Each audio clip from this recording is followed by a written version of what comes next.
Hello, I'm Yondon Latu at the South China Morning Post. I know the world is not done yet with crucifying China for the coronavirus crisis, and much of the bad press is justified given how this contagion was inaugurated by a country with total control over information and a track record of cover-ups.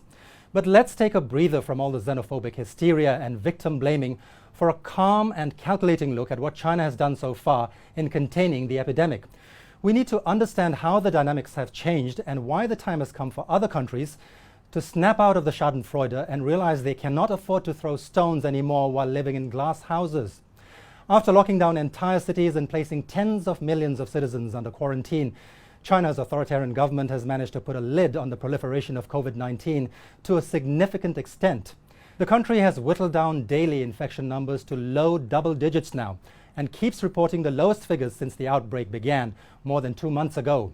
For several days in a row, all new domestic cases have been restricted to only ground zero in Wuhan.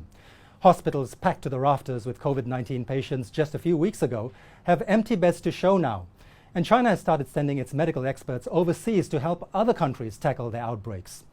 All this is because the nation is on a war footing, with the World Health Organization acknowledging it as perhaps the most ambitious, agile, and aggressive disease containment effort in history. And now, with the global infection tally well above the 100,000 mark, China is closing its borders to arrivals from other countries that pose a threat. Don't miss the irony and implications of what's happening here.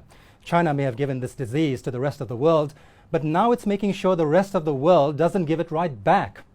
And why not, considering how complacent so many countries have been, to their detriment. Look what's happened to Italy. But the elephant in the room is the United States, which will need watching because the picture is likely to be far worse than the one President Donald Trump is painting. Woefully unprepared was how America's largest nursing union summed it up in a recent warning to the government about a fragmented and broken public health infrastructure that would not be able to cope with a crisis of this magnitude. The US has only now reported more than 1,000 infections because testing for COVID-19 has been conducted at a fraction of the scale it should be. Just a few thousand have been tested so far. Compare that with nearly 200,000 in South Korea, which has set up fast food-style drive-through testing stations, a novel concept Americans would surely embrace if their government could get its act together.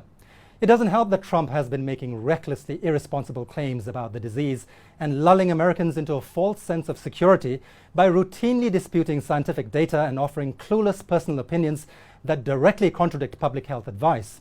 He has suggested, based on personal hunches, that the disease will miraculously go away with the onset of summer, that it's mostly very mild, that many people recover without having to see a doctor, that hundreds of thousands will get better just by, sitting around and even going to work. Trump has been criticized for treating the epidemic as more of an obstacle to his re-election campaign than a wider threat to humanity, but that may well provide the jumper cables required to get him moving. He cares deeply about the stock market, to which he has tied his political fortunes, so it's in his own interest to fight whatever is hurting it. And of course he cares about his own health, being a germaphobe. So self-preservation means doing what it takes to wipe out the scourge that is threatening to take away everything he holds dear. Otherwise, it may soon be time for countries to start shutting out Americans trying to come in.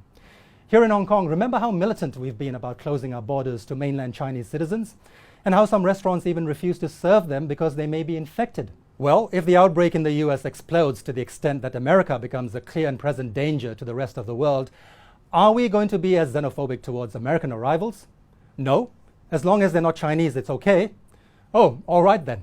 Thanks for watching.